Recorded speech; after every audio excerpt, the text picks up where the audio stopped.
And basically, What money? I mean, What money? What money you talking about? I missed the something. Grand Estates. What's all that? right? What is that? Rick, I missed that. Rick, what is that? The Grand talk to Estates. him. We Talk missed to that. him. The Grand Estates is what this is going to be called. We changed the name to the Grand Estates. We're changing the name. It's going to be the Grand Estates. Oh, well, I thought Bill said something about there was going to be a whole lot of money. I missed that part. It is going to, well, it's the Grand Estates. It is going to be a whole lot of money. What is it? I don't know what that means. Excuse me? Yeah, what do you mean there's going to be a whole lot? I can't hear you. Oh, okay. Talk Okay. okay. Yeah. We mean there ain't going to be a whole lot of money. Huh? Okay, thank you. There is going to be a whole lot of money here at the. Okay, but go ahead. But what's the problem, though? Somebody said there's going to be a problem. Mr. Bill, go ahead, Bill. Back. I'm sorry, Bill. Go ahead. Well, Sorry. the problem is that people are going to be disenfranchised. I mean, you're going to have so many people being taken care of by this money, but the Grand Estates would pretty much label it as a different entity now. We're no longer New York City Housing Authority. We're Grand Estates. So that means new people will be moving in. Other people will be moving in. How do you know that? How do you know that, Bill? You don't know that, Bill. You going to let me finish this? I just want to know how you know that. That's a good question. So as I was saying, it was the people who are not being included that are going to feel disenfranchised because the housing authority, which now is Grand Estates, is going to be a different entity. It's going to be a different particular function. They're not going to function as a New York City Housing Authority. They're going to function as the Grand Estates. The Grand Estates is going to take it to a level where their disciplinary and probably their mental aspect is going to be, we need to have the Grand Estates be seen as a higher entity. We can't have those individuals who's always lived there staying there. So Okay, they're going to okay. be disenfranchised. Okay, Bill. All right. So, yeah, and I think we would have a hard time disagreeing with you if things are done in the way that they have been done. I think you would be absolutely right. If you were going to go and be a part of their, and it was one of the other things that Stu said. He was saying one of the problems is that you have corporate and government paternalism, coming up with well-intentioned ideas that never come to anything good. And that's what I think that's what you're saying, Bill. Well, Would I be wrong with that? No. You're not wrong. But at the same time, it's like it's not that, but it's going to be something else. I mean, Well, you're not trustful of whatever they came up with something, right? Am I right? No, I am not. Okay, but here's what I'm saying. Okay, I like that, Bill. But what I'm thinking is when Rick says that you're talking about something that's controlled by the people who live here. Right. If you don't have that, you got nothing. It's the same old shit. It's got to be whatever it is. It has to be something that's for the people here and controlled by the people here. Much like this. It has to be that. I think that's the only thing that works because we have no idea. Go ahead. We have no idea what kind of craziness they'll rain upon us. I'm sorry I came in late. No, you ain't missed nothing. Okay. No, you're good. I just asked Rick, has there been a name change? No. Rick, we're talking about conceptually. That's all. Okay. He's talking, and he's voicing a very real fear of that. You know what? Which is what Stu said. You can't trust, which is part of the problem. They pick the winners, and you cannot win when one group of people are doing all the picking of the winners. Now, what say you, Mr. Socialism Now, student? First of all, I would like to know what is an estate. What is the definition of a state? Rick made that up.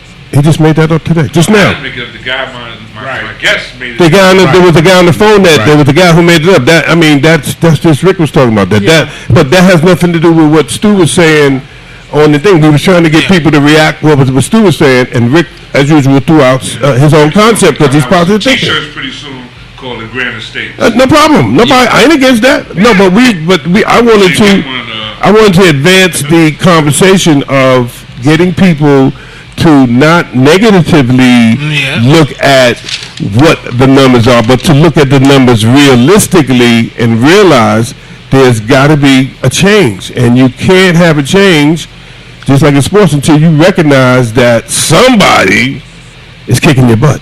You know what I mean? You have to know that. And like Bill was saying, you got to know how dirty people play. Yeah.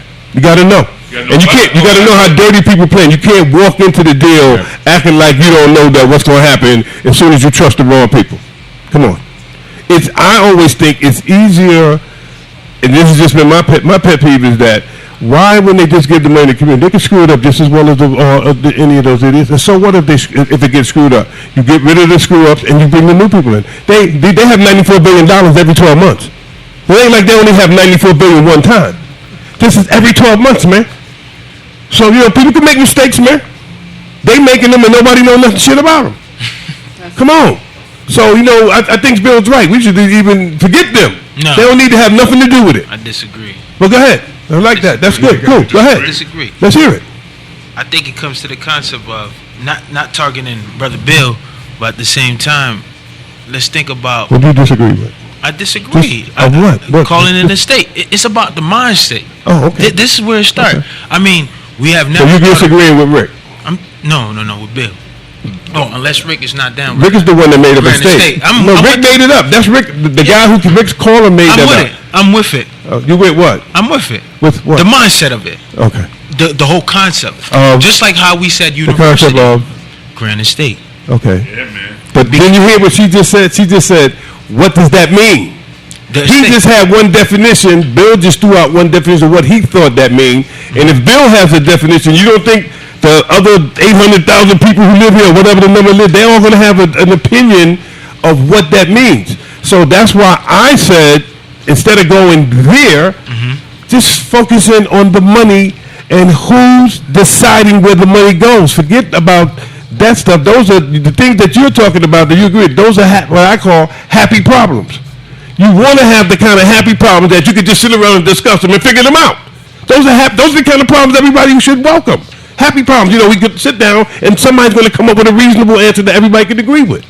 That's a happy problem. I'm just saying. You want to have a happy problem, bro.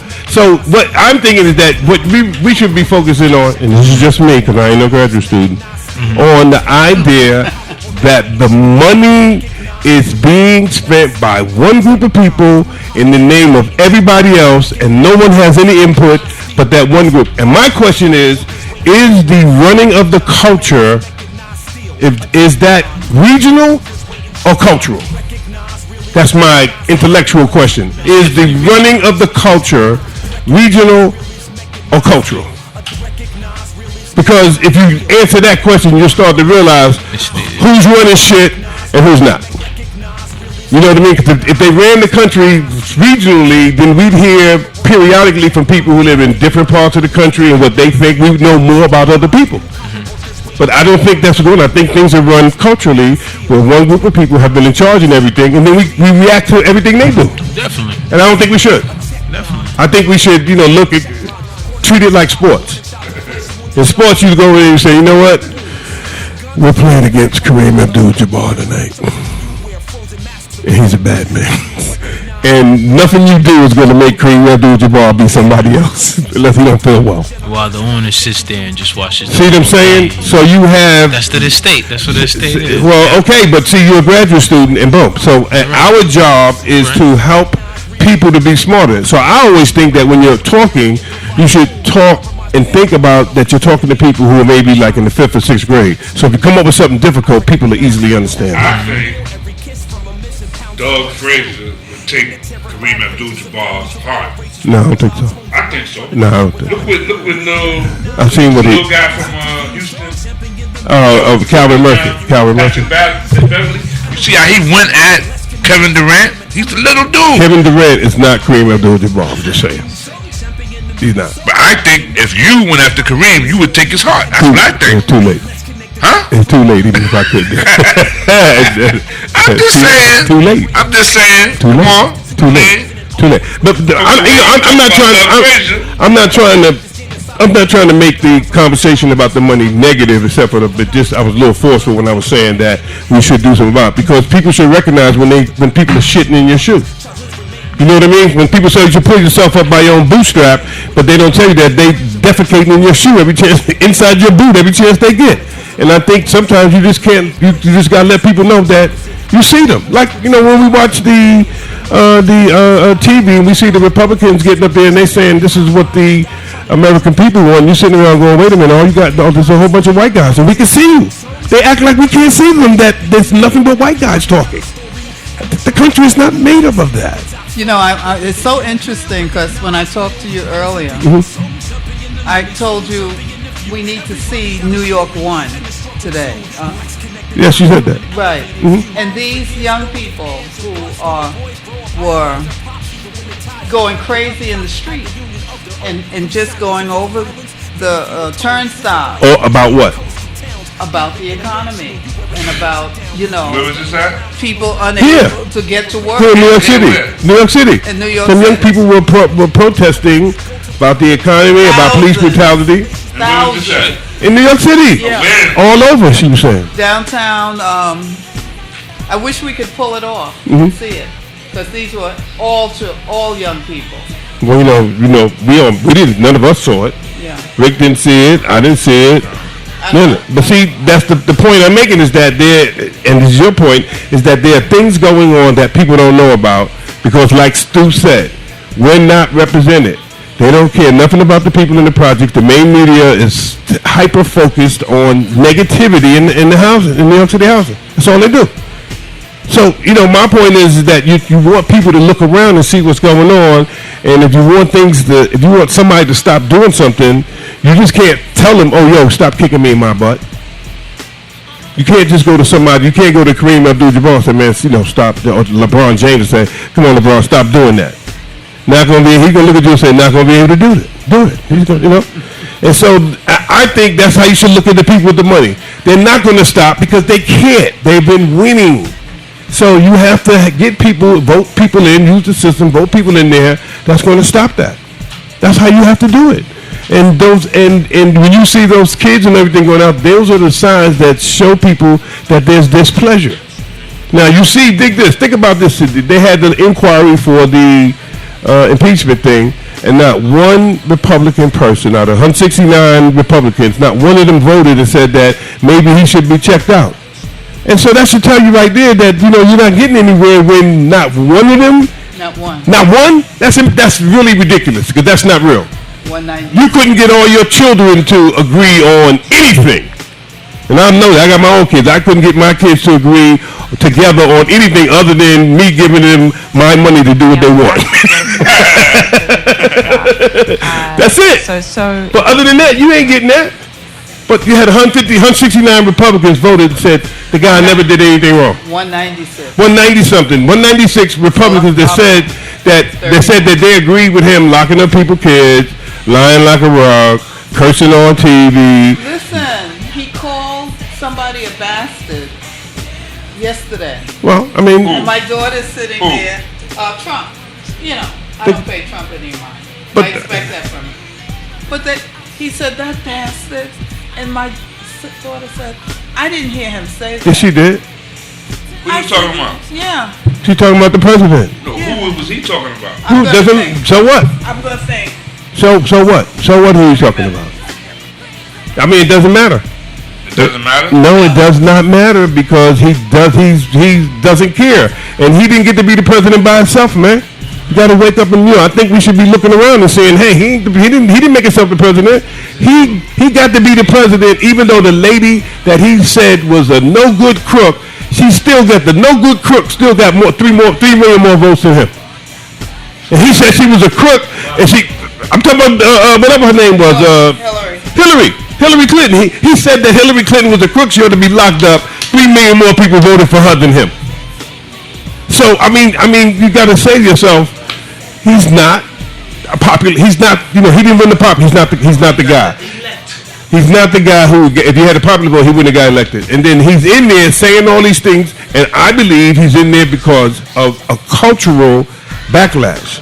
Because if you look at the culture and you look at whenever there have been black people or men who have done anything positive, there has been a backlash by white men. And I think that's what we may be seeing in the government. Now, I could be wrong because I'm not a psychologist. In the government and everywhere. In the government and everything. I'm not a psychologist. I got a psychology degree because psychology is the science of common sense. So I have a minimal degree in the science of common sense. Okay, but my point is, even with that, one could look, as Sherlock Holmes always says, when it's obvious, why look beyond the obvious? So when it's obviously staring us in the face that they believe that they are supposed to be in charge, culturally. And so what do you do? That's what I was going to say. What do we do? Go ahead. We have to say we're in charge. I like that. Believe it. That's why. And accept, but you got to address Bill's points. We should accept that maybe people are going to do some screwing up. Oh, they are. And some of our people, and that's okay. Especially our people. Well, that's okay because dig this: nobody ain't never had nothing. That's okay. And that's where the mentality comes from. That's okay. But he's right on that state. But dig this: it's okay to have the happy problems where you're just figuring out how to make shit work. Listen, that's okay. And it's so important that he brings it up. Thank you. Because then we can talk about Thank you. And deal with and he's not getting victimized because he doesn't agree with the current. No, you're it's right. perfect. I know. He's right. You have to.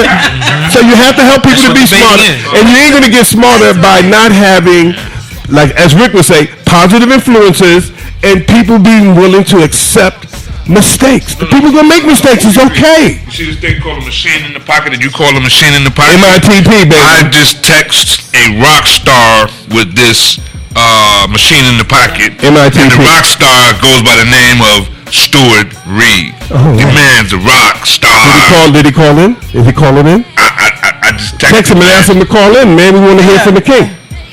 King! Oh my God! Text him to call in. He went down there and told our story to the world. That's what we needed. Beautiful. It was a beautiful thing. He said all of the right things. And dig this.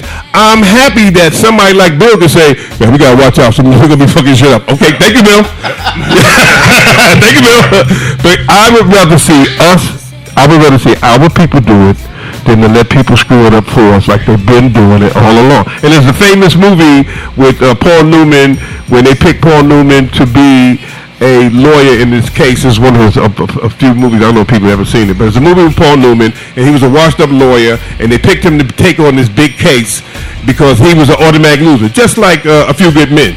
Well, they picked Tom Cruise to do that. Okay, and he's in there, and they got their finger on the scale. The judge, everybody is rigged, and there's a famous line in the movie where Paul Newman tells the judge, well, you're doing a pretty good case of trying my case for me. See, so when you go to the people who's kicking you in the butt and start telling them what they ought to be doing other than doing what Esther says, which is, where's ours? I mean, there's nothing else that matters. Where's ours? I don't want to hear that. We'll make up our own rules. We can screw up the money like anybody else. Where's ours? That's, I think, the way you got to roll on them. Where's ours? Because they're, again, if you really look at who's doing it, we're not downtown in the city, down the city hall. That's not the. That's not Al Capone running that. I'm just saying. We need to hear from the king. Al Capone is not downtown deciding what to do with the $92 billion. Now, if Al Capone is not down there, then what is the problem? You said at the UN, my brother. Yo, he doesn't know that we. Tell me what happened, man. Listen, we got to hear from you, brother. Ask him if he got my. Did you get the text from Esther? Yeah, he did. He sure did. Okay, Yeah. so call in. We want to hear from you, brother. Yeah, we want to hear about that, man. You want to hear about it, man. We've been playing that. Right now. Yeah. R18. We talking about you right now. What you did, man. Beautiful. Come on, what you did. We're gonna call him. We're gonna call him on his line. Bad man. Tell him to hang up. We're gonna call him right now. We calling you right now. Hang it up. Hang it up. Yeah. He's a bad man. Hang the shit up, man. That's a bad man. Well, at least he went in down there and he did it. But I think we could win this. Think. No, we don't. I We'll have to. He's I gonna- know. No, you have to Okay. know. Come on Correct that me. mic right there. I don't mind if you correct me. You need to put that mic. No, not yet. Wait till you pick it up. You need to put your mic. No, wait till you pick it up. Yeah. Can you hear? I don't hear nothing. I can hear you. I Put hear the you. mic down there. The mic over there. Put Esther. this mic here. Put that mic on top of his. Turn Yeah, it we down. hear you. We hear you, brother. Push it down. Down. King. I down. mean, excuse me, King. King Stewart. Hello? We don't hear him. You hear him? I heard him. People. Hello. Yeah. Now we hear him. Turn the mic a little more upside down there. Upside down. Yeah, like that. Yeah, there you go. Wow. And Stu. Yeah. All right, Stu. Oh, he can't hear me. You got to talk to him. I do. Stu, can you hear me? Yeah, you sound a little distant, but I hear you. I hear you loud and clear. My headphones up a little bit too high. I need to turn it down a little bit. All right, What number am I? stop with the engineering stuff. Man. What number am I? No, I told you that already. You good. Okay. Yeah, man. Listen, man. Yo, you rock star, Stewart. On Friday, powerful. Thank you, Rick. I mean, like I said, the power, I think, is in, all the folks that have come together over the last several years to do what we're doing. All that I did was just kind of summarize and just kind of highlight, if you will, some of the initiatives and some of the objectives and some of the challenges that we're facing. And, the real credit goes to people like Carlton Davis and John Johnson and Ethel Velez and Polly Spain, the resident leaders who have had the courage and the progressive vision to see that, that we don't have to just kind of take what's given to us, that we really can take control of our own lives and use technology to lift ourselves up. So those folks who really, deserve all the credit in my mind. All I'm doing is helping to facilitate what they're doing. And, I'm fortunate enough last week to have a platform at the United Nations to tell the world about it. And, I'm very happy that I was able to do that. Stewart, as far as the spokesman is concerned, you were the ultimate spokesman. I thought, I knew you were a bad man, but I didn't know you was a bad man. A bad man. I didn't know like that. Well, you flatter me, Rick. Thank you for saying so. But again, I can't take all the credit. Only credit I can take is, okay, maybe I can talk about this stuff, but talking about it is not the power. The power is what we've been out there doing. To me, that's the real power behind what the whole UN statement was about. It was about what the people on the ground are doing, people like yourself at Grand Houses Community Radio, who are, going on the air and using community facilities to tell our own story and to create our own narratives and to train our folks in the community to do that as well. So to me, that's the real magic for me. Wow. Well, I think what we're doing, we're not only creating a championship team that's coming together here, I think we're creating a dynasty. We're creating a dynasty. It's not a championship team, it's a dynasty. Like the Golden State Warriors went to the finals 5 years in a row, which is kind of, that's impressive. Going 5 years in a row, that's a dynasty. We're creating a dynasty with the work that we're doing, all the team players coming together. And I have one of them here in the studio that would like to ask you a question. Esther, who wrote you the email. Okay. Hello, Esther. How you doing? I'm good. How are you? Yeah. Okay. I saw it once and heard you. I want to see it again and hear you again and again. Repetition is our thing. Sure. Repetition. So. We're talking about that before you came in. Okay. You know what I said? I really sincerely feel that, you know, we at the wisdom table need to sit together and go over this talk as what's happening right now in this setting. Go over this thought and talk about each point you were making, and we really be grounded in it, you know, because sometimes we forget what's going on, you know, with all the things that are happening in the world, and we really have to seize the opportunity to take some of the points that you were making and make them our points too. Make it so that we're well versed in each one of these areas. And you know, interesting enough, I thought the woman who was rounding things up, she was, you know, just bringing all the ideas together. She pointed out a couple of the things that you brought out, you know. And I said, but of course she would do that, you know, because that's what they need to be doing with whatever they would do. I can truly say I didn't listen to the other folks as well. I was sort of waiting for you to come on, you know. So, but I felt good. I felt good about it. And I learned some stuff. You know, I said, because I was sharing with Brother Doug here. I said, you know, why are we doing this? What's going on? We need to know what's going on. And essentially, that's what you were saying, right? In the community, what's going on? You know, I said we can even play that music behind some of the things you were saying. So that's the story. Anyway, I was happy to spend my morning listening to you and the others, and I will listen to it again. Go ahead. Well, thank you. You know, I'm glad we were able to kind of, you know, synthesize things. You know, only had 5 minutes to try to get a lot of stuff in there. Yeah. And Brother Doug did help me crystallize my thinking as well, so I can't take full credit for it. Brother who? So, Brother Doug. Okay, yeah. Brother who? Yeah, well, that's a blessing. And we have our student leader here now.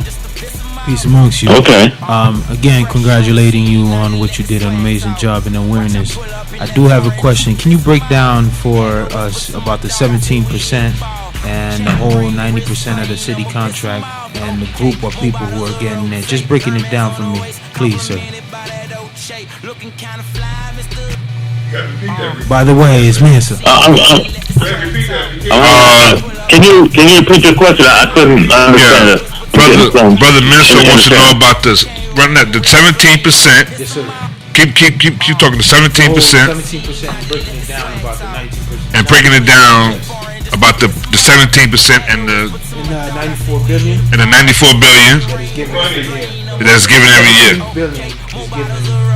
Okay, I don't have the detailed breakdown in front of me, but essentially the city spends $17 billion every year in purchasing goods and services.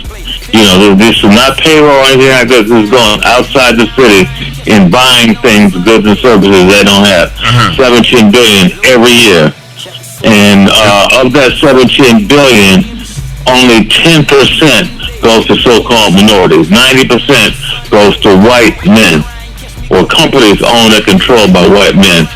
Because even among the 10%, white women are counted as minorities in the city scheme. Yeah. So that 10% includes all the white women business, which is about half of that 10% is white women. So all black, Latino, Asian, all the other non-white folks are in that other 5%.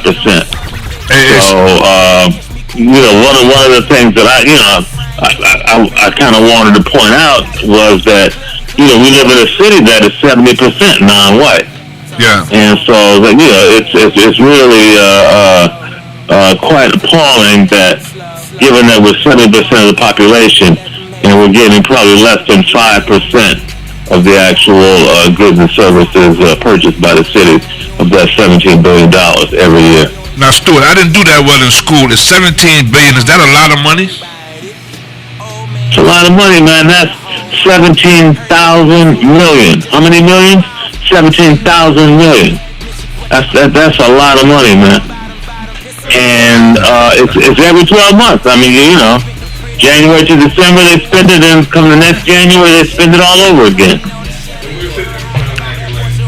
Well, Stuart, I had a guest on earlier today, and he was talking about. I said that what would happen if we was to share certain principles like these with the community, like grand houses. He said they would no longer be grand houses. He said they would be grand estates. The grand estates. Yeah. I'm getting the T-shirts. I'm gonna start working on the T-shirts right away. The grand estates. I like that. Yeah. I like that. Yeah. Yeah. So you know, we yes. Doug want to say something to you. Can you hear him? Yeah.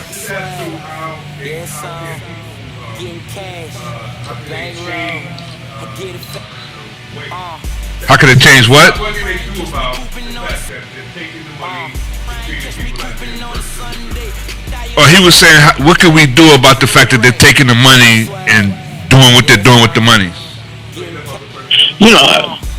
I don't know that I have all the answers, but I think one of the things we can do is demand, the politicians, the people that run the city, demand from them that they change the game, that they change up.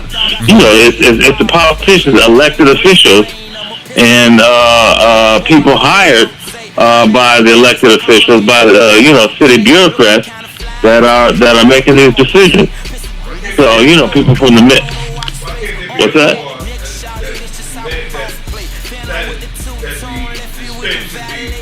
Way more equitable, should be in charge of people. Why can't they have the law that money that's being spent not being in charge by one specific racial group? Why can't they have that? Doug said, why can't it be a law that one specific group controlling the money like they're doing? Why can't it be a law? Because because we're not making the politicians pass the law.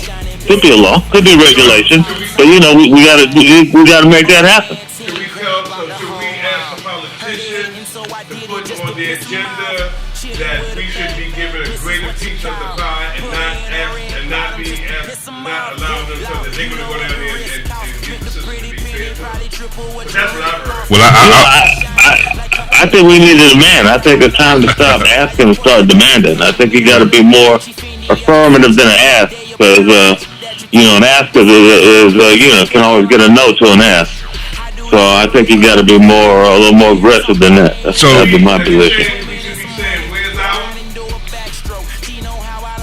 Doug said that we should be saying, "Where's ours?" Should we be saying, "Where's ours"? Yes, exactly. Stuart, what's the more like that? No, we know where it is. It's like, give me ours. Give me ours, right. Now, you know where it is? It's right over there. Give it to us. Where it is? That's right. The question is point it out. Where it at? That's right. Who got a hold of it? Hey Stuart, what's the connection? What's the connection between what we're talking about now and what Byron Allen is dealing with right now? Also, what's the connection between direct connection? I mean, he's hitting it right on the head from a high level, and you see the kind of resistance he's getting from these big corporations. But he's hitting it right on the head. Went back to a law that's been on the books for over 100 years. That says that we got to get ours, and I said more power to him. It's about time, a brother with his kind of resources, able to fight that fight. So I take my hat off to him, man. I'm behind it. Stuart, can you break that law down that Byron Allen is using in his lawsuit? I don't have that in front of me. It's an 1890 something law. And it has to do with contracting, with no discrimination in contracting. And I'd have to go back and look that up. It's actually in the lawsuit. The lawsuit that Byron Allen filed is public information, and he quotes the actual legislation in the lawsuit. And to me, reading it, unfortunately, I don't have it in front of me. Had you given me a little warning, a little heads up, Rick, I could have done a little homework and had it. We will have you back, of course. Okay. We will be talking. I will look that up because it is important. That's a great question, and I will look that up because that's something that our audience needs to know, because it's a powerful case that he's making, and he's hitting the biggest media companies in the world. And just in a nutshell, what they have done to this brother is that they have not allowed his programming, black-owned, black-produced, and a lot of black content programming on their networks. And they essentially blackballed him, if you will. I don't like that term, but they're essentially not letting him in the game in terms of carrying his programming on their cable networks. And once they do put your programming on the network, that's guaranteed revenue. And so these guys are the gatekeepers, and they've decided they don't want to put his programming on. And so that's the fight that he's fighting. That's new. Of course, he has 21 different networks. He has 21 different networks. He has He owns the Weather Channel. He owns it, but that's just was recently. It's just what they did to try to mollify him. But he has 20-something digital channels, all kinds of things. If you went and checked them out, you'd see that he's not somebody who's just talking, and that's why they have to deal with him. But the point I wanted Stu to mention, Stu, was that if you look at the current rules of New York City, because that's what you pointed out at the UN, if a white woman went down to do business with New York City, she would be considered a minority. Her daughter would be a minority, but not her son. Let me say that again. In New York City in 2019, Mensa, I hope you're paying attention, if a white woman goes to do business with the New York City, she's considered a minority. Her daughter would be considered a minority, but not her son. So if Bill de Blasio's son goes to do business with the city, he's a minority. If Bill de Blasio's daughter goes to do business with the city, she's a minority. If his wife goes to do business with the city, she's a minority, but not him. So they not only have they disparaged everybody, but they made white women minorities so that they can have everything for themselves. Oh, we lost Stu. Have to call him back. That was Stu calling us. Yeah. Stu? Oh. Stu, you back? No, I'm going to get him now. But I just wanted to point that out because I think that when you, I remember having a meeting with the borough president. I remember having a meeting with the borough president, Rick, and the borough president, I mentioned that. He's calling me now. Why is he doing that, man? 6464110. We're trying to call him. Hey, Stu. Yeah, I think you got to call. No, I'm calling him. Yeah, he's calling you. Doug is calling you now. All right. Yeah, what's he doing? Don't answer that. He's not. I wanted to point that out because I thought that was a stunning assessment of how they give out the $17 billion. So in New York City, they have something called the MWBE program, which is Minority Women and Business Enterprises, and they ask anybody that's black to sign up in that program to certify yourself as an MWBE. Once you certify yourself as a minority, then all of a sudden you can't only make a certain amount of money. You sign an agreement that says I'm only going to be allowed to have a contract no more than $3 million, let's say. So they get you to sign a contract that actually you limit what you can make out of the $17 billion. And they tell you, and you hear them promoting that program all over the place like it's a great idea. Right. So they asked me and Stu to do that. Now I remember saying in the meeting, well, let me see some winners. They're spending $17 billion every year. Let me see let me bring tell me about the black people in Springfield. They got $100 million contract. They have nobody. They have no one. Nobody. No one. So now while we're in the projects, where 50% of the people are unemployed, where the average income is $24,000 a year for a family, where most people don't have shit, they have $17 billion that only white men are being allowed to have a piece of. Now I don't know about you guys, but I would think that you all. Certainly not least. People would not be that excited. That's Stu's thing. Deputy Director so Stu, you back? Liaison Office for UN I'm back. Habitat. So I'm just explaining, Stu, how when you really take an analytical look at what they're doing with the money, the NWBE program, which they try to act like they're doing you a favor. Sign up as a minority, certify yourself, and they ask you to certify. But guess who they don't ask to certify themselves? White men. They don't have to ask white women, they ask black men, they ask Asian men, they ask everybody to certify themselves, but not the white men. And the white men are getting over 90% of the contracts. So why would you sign that? So they're playing, and then you hear people saying, I'm going to go down there and get me a contract. Well, I know from playing ball with the NBA guys, it don't matter how good you is. That don't mean you're getting a contract just because you're an NBA caliber player. I mean, shit. They pick who they want to be in the NBA. There's only 400-something jobs. They pick you. You don't go down there and say, you know what, hey, Bill, guess what? I'm good enough to be in the NBA, so I'm going down there and get me a contract. Hey, Bill, I'm good enough to be in the NFL, so I'm going to the NFL tomorrow and get on the Jets team. It's not going to happen, is it, Bill? Not in my dreams. Yeah, thank you. And that is your dream. That is one of your dreams. It's not going to happen. All right. So the city, what they're doing, in my mind, if you really look at what they're doing, it's really economic apartheid. And it's shameful that they're doing it right in your face. Well, wait a minute. If you go into the NBA and you're going to make the money for the NBA or the NFL, they're not going to let you in, and you can. They don't need you. No, because they don't need you. Have you ever been to an NBA camp or an NFL camp? I know you've been a professional boxer. You already know about being a professional boxer that they don't care about nothing about you. How you going to tell Michael Jordan he can't play? I'm talking to you. I'm just talking to you. They pick Michael Jordan to be in the NBA. Yes, was Michael Jordan the college player of the year? He was chosen. They choose who the winners are, just like the city does when they're spending the $17 billion. They pick the winners. Now, if you think that's a joke, Stu, do you remember when they gave out the payphone franchises, Stu? Yeah, sure. Okay, so Stu, can you enlighten people? There was 30 companies that had payphone franchises, right, Stu? About?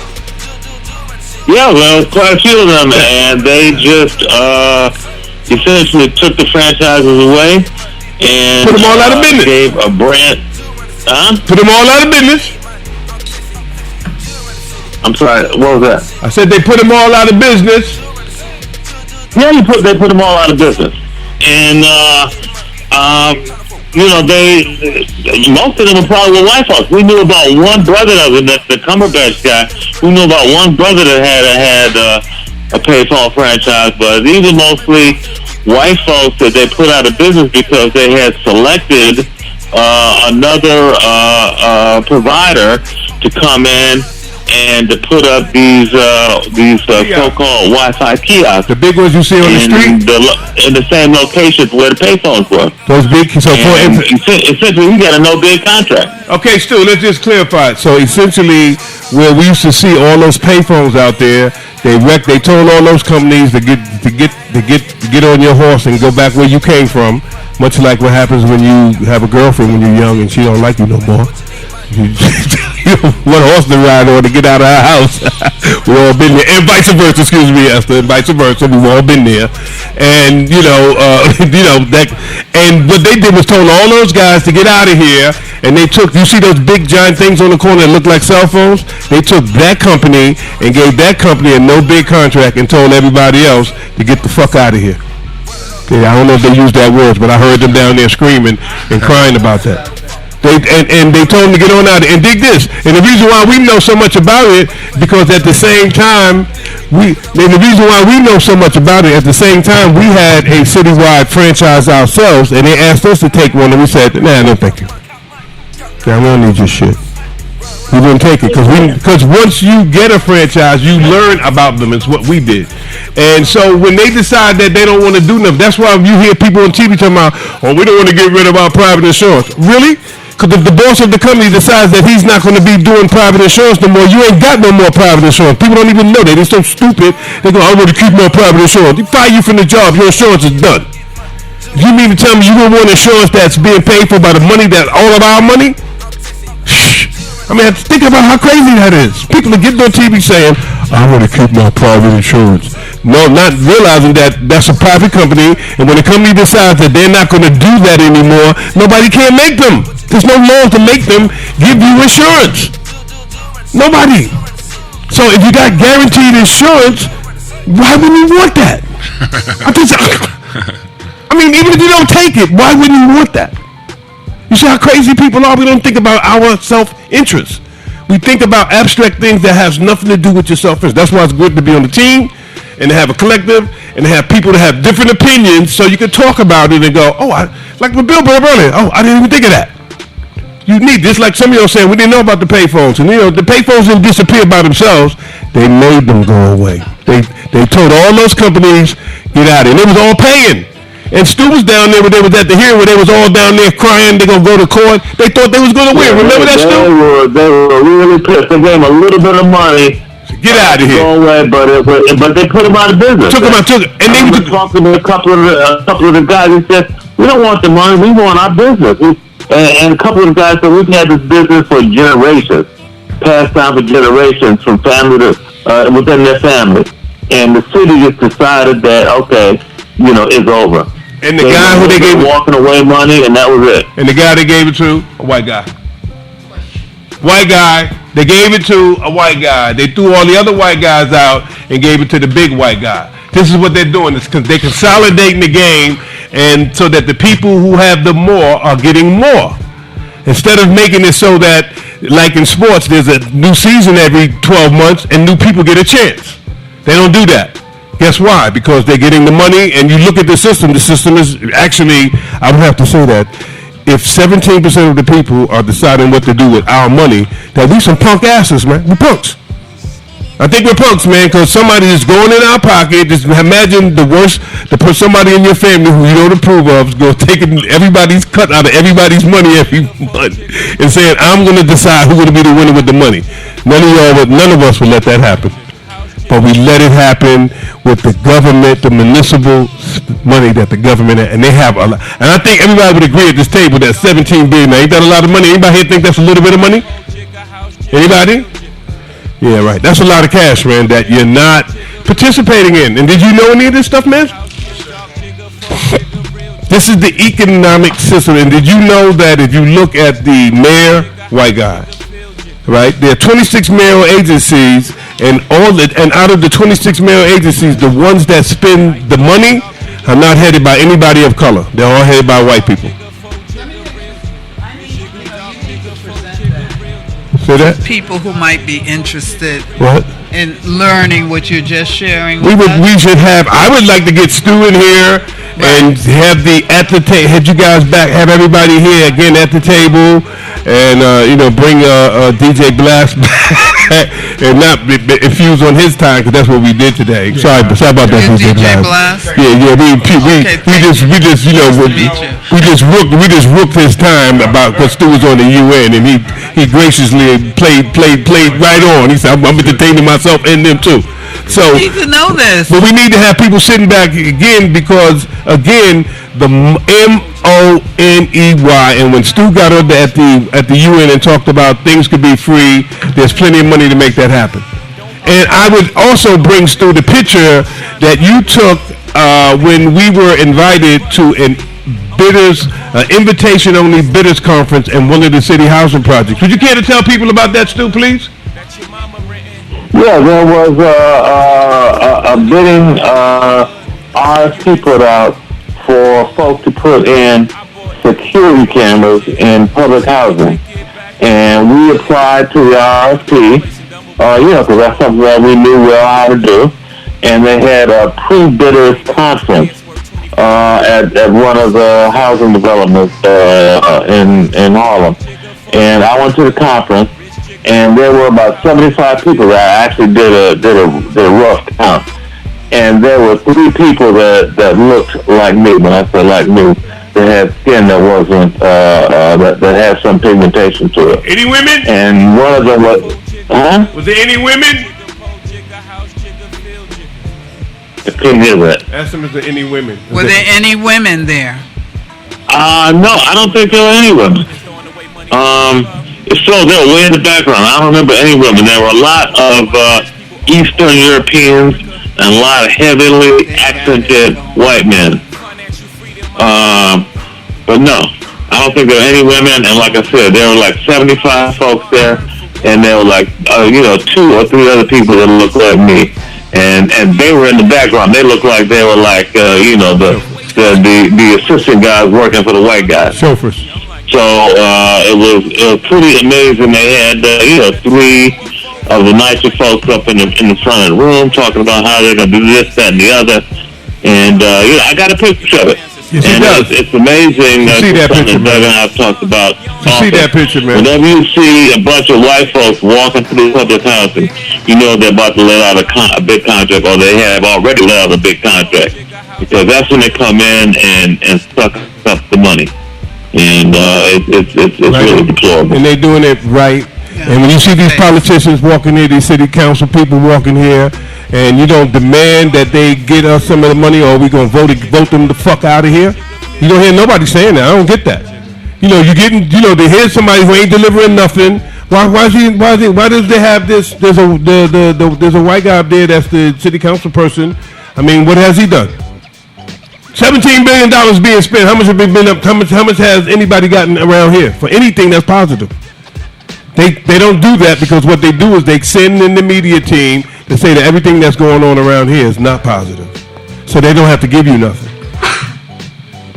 I mean, I don't know if they're doing that on purpose or if that's just how it is, but I mean, if somebody's talking negative about you, then when they come and tell you, oh, we're going to give you a contract, guess what happened? The handkerchief head guys start going, I'm not a troublemaker. I could get me a contract. I didn't do anything wrong. And they want to go, I'm going to get along to go along. Well, to get along to go along, guys, they ain't getting nothing. It's ridiculous. And by the way, let me just add an addendum to that story, because we did actually put in a response to that RFP for those cameras. And we were told shortly thereafter that they were suspending the RFP, and they would let us know when it came back out again. And fast forward 6-9 months later, we were in a meeting talking about some other cameras that we wanted to put in. So that we had put in. Told that maybe we had actually put some cameras in some place, and at St. Mary's houses, and they wanted to make sure that our cameras did not interfere with some of their vendors' cameras. And that's when you said, what vendors are you talking about? What? I'm just being specific, I was there. And then they said, oh, well, we had it turned out they had reissued that very same RFP that they said they suspended, and never informed us that they had reissued it. They reissued it and gave it out to their buddies. And they didn't tell us anything. Totally excluded us. So you can't count on their little fake ass RFP project, because that's all bullshit. What you have to do is have the evidence. You have to go to them, give me our money so we can do our thing, and that's all we need. We don't need none of this shit that y'all talking. And I don't know why people let these little creeps, whoever those people are, walk in here and tell you what to do, and they're not helping you. I don't understand why people do that. It makes no sense to me. They're not trying to help you, and they come in here and they don't literally come in here, but they show up and act like they're doing somebody a favor. What's going on? That's why. Where's DJ Bill Blast when you need? That's why I say, Black liberated African soldier. There are no rules. Yeah, there are rules. There are rules, but they don't have to pay any attention. Well, isn't that what your illustrious president is saying? I'm not following no rules. I'm not gonna listen to this. I'm not gonna do anything. Anything you ask me, I'm not doing, because I can do what I want. Isn't that what the president is doing? I think we should do the same fucking shit. Sounds like Harriet Tubman. Hello. Call me Harry. Stu, call me Harry, Stu. Change my name to Harry, Stu. I've been thinking because we're trying to help people to get down the road to economics, and you're not going to be an economic winner if, as Rick says, you don't even, not only do you know what game you're playing in, you don't even know that there's a game going on. That's why I'm glad you brought up that story, Stu, because while we had already put cameras in, when they saw that we could do it, they was concerned that our cameras would interfere with the guy, and we was using other people's money. And they was worried that they were going to pay somebody else to do it and not pay us. And then when they did pay us, they wanted to pay us less than they paid the white guys. Hello. That's how they roll. And now you know what? Like my nephew and my little brother, who spent 20 years in the Army, used to always say to his kids, and I thought he was crazy until I really peeped out what was going on. He would always tell his kids, "I fight dirty." He's 20 years in the Army, Secret Service clearance, munition expert. My brother, he's a Mount guy, by the way. And my brother used to always say to his kids when they were little, "You got to fight dirty."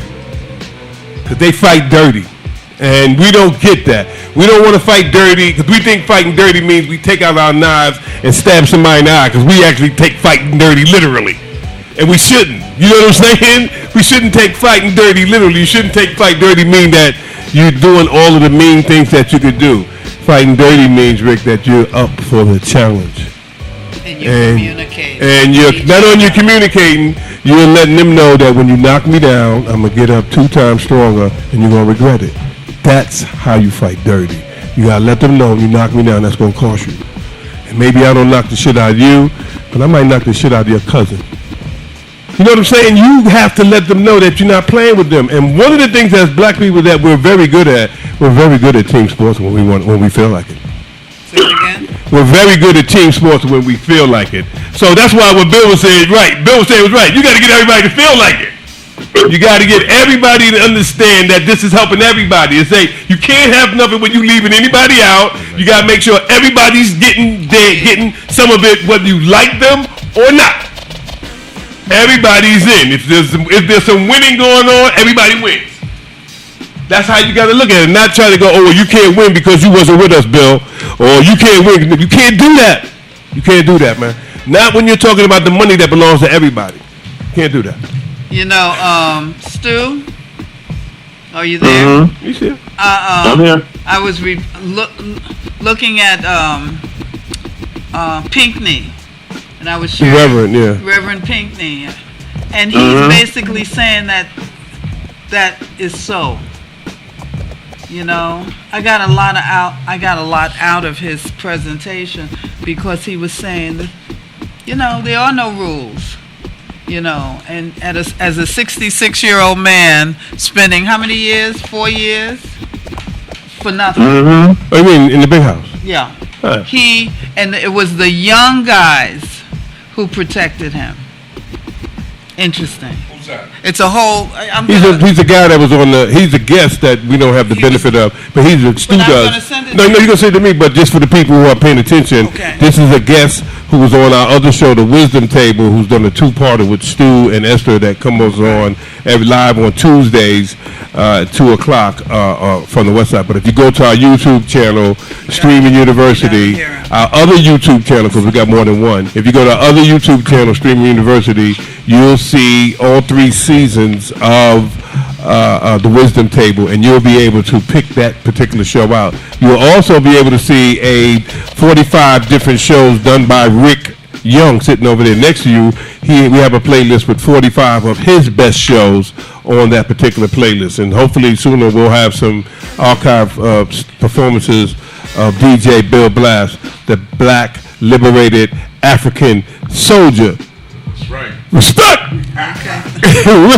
Respect! Thank you for your service. Yes, thank you for more than your service. Thank you for allowing us to have this Absolutely. This actual conversation about the MONEY, and this is part of why we wanted to do that show called At the Table, because one of the reasons because we're never at the table, and the way to get at the table is to put ourselves at the table. True that. And then decide, okay, this is what we're going to do, this is what we're going to go after, this is how we're going to get what we need to get, and we're not going to listen to the people who fight dirty. Because that's what they do. They lie. You see, just look at the president up there lying like a rug, and you got white evangelists that don't think that they don't have a problem with that. Are you kidding me? They didn't have a problem with him putting kids in the cages. Are you kidding me? What person that has a child would say it's okay for somebody to take their child from him just because you don't want me in your house? If I come to your house, Rick, and I got my little kids with me, and you tell me you're going to take my kids, you're going to take, because you don't want me in your house, you're going to take my children, and people are not upset about that?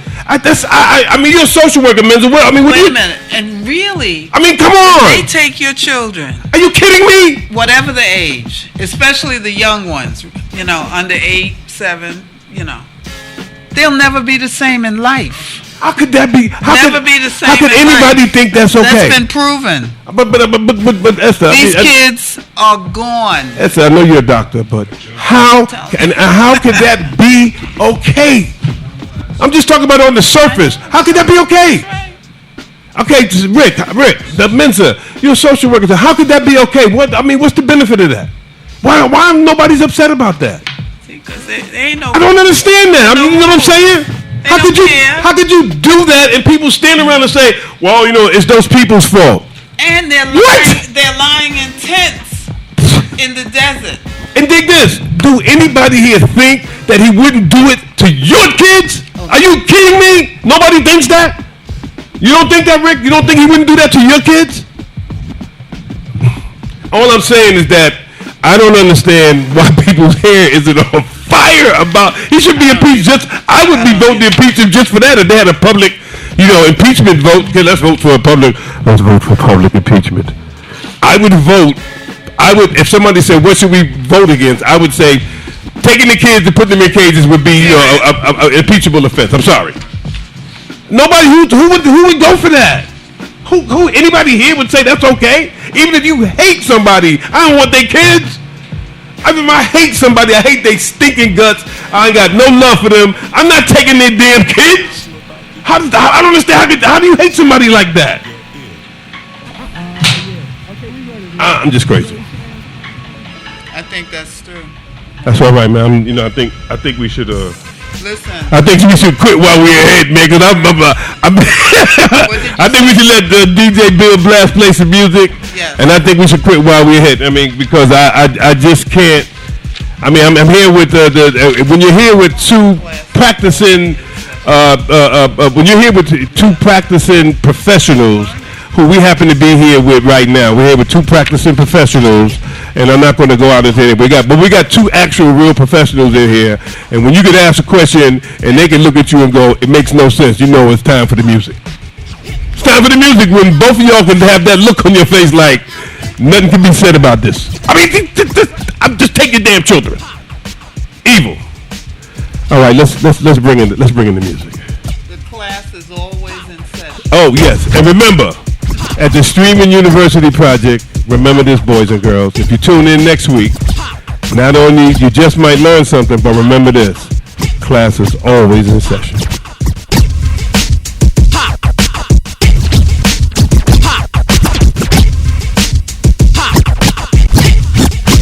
DJ Class on the ones and twos, y'all.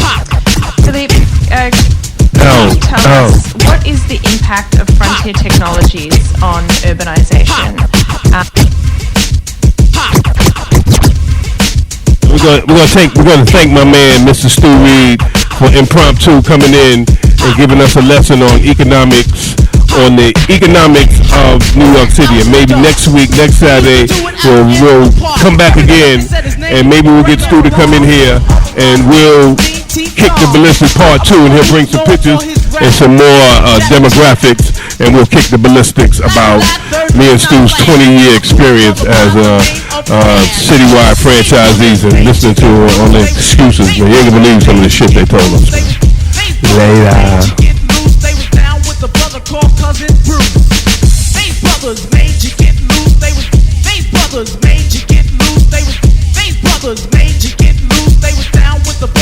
Cousin Bruce. The break.